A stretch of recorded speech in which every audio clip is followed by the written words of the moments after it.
We are so thrilled to be partnering with Hinge. Hinge is the dating app designed to be deleted. As you all know, I'm a huge Hinge advocate as I met my partner of almost 3 years on the app. Even before meeting him, Hinge was always my go-to app because I met more relationship-minded people here and had some great dates. Clearly, I haven't been on the app for a little while, but I re-downloaded it to check out some of the new features. One that stood out to me was the voice prompt, my best friend's take on why you should date me, where your friend can hype you up. Not only does this make the profile creation less daunting, but it's not always easy to see your own green flags. So to test it out, I asked Yue some fun prompts to get her take on what I could put if I was dating again. So the first one, how long have we known each other? What was your first impression of me and how has that changed? Julie and I have known each other for almost 10 years. My first impression of Julie was that she's very social, but I've learned that she has a lot more depth to her beyond the social butterfly that she is. My next prompt, what do you think are my green flags?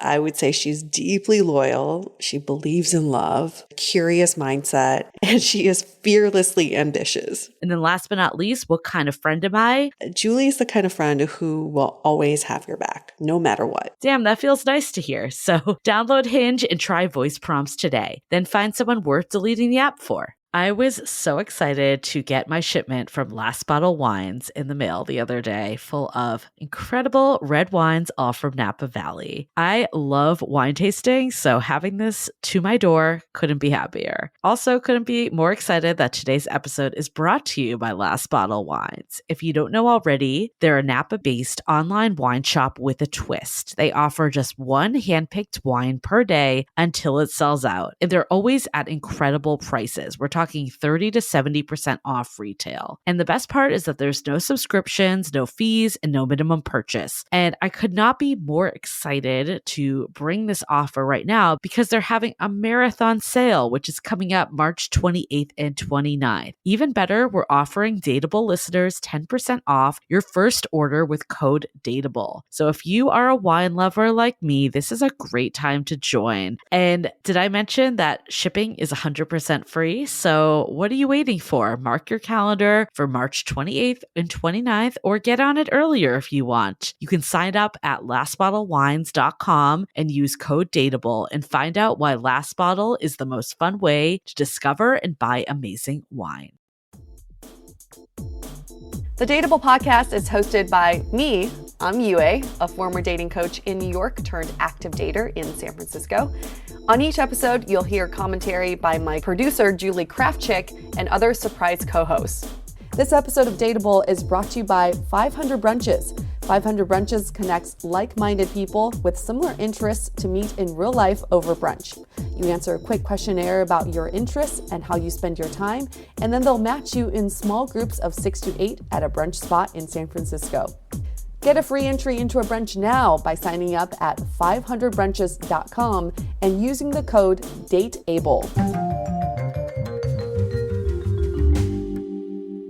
Welcome to another episode of the Dateable podcast. We're back for another installment of the Dateable Why series, where we dissect, analyze, and offer solutions to some of the most common dating questions and conundrums. Our question for this episode is, why can't I meet people in real life? Do you ever find yourself fantasizing about meeting a romantic interest in real life? Your love story would organically develop without a single swipe. But with everyone glued to their phones these days, heads down while walking, and having a hard time being in the moment, it makes it that much harder to meet people in real life. In fact, we're meeting way more people in the virtual world than the real world. So how do we change that? Well, first, we start with you, changing some of your habits and mindsets. Then we give you some foolproof strategies for approaching people, even some one-liners that have worked for some of our previous guests. We'll also give you some shortcuts on how to immediately start expanding your social network and how to seem more approachable. Last but not least, we give you some examples of organizations, clubs, and events that are great for meeting people. So for the price of a Soylent, you can get a roadmap of how to actually meet people in real life. Just click the buy button below. And if you don't see that, go to our website, dateablepodcast.com, and scroll to the Why series tab. And of course, don't forget about our other Why series episodes, including why do people flake even after a great date? And why do I go on date after date and none of them lead to anything? And yes, we'll be back with season 5 of the Dateable podcast soon. Until then, stay dateable. To connect with us, visit dateablepodcast.com. You can also find us on Facebook, Twitter, and Instagram, all under Dateable Podcast.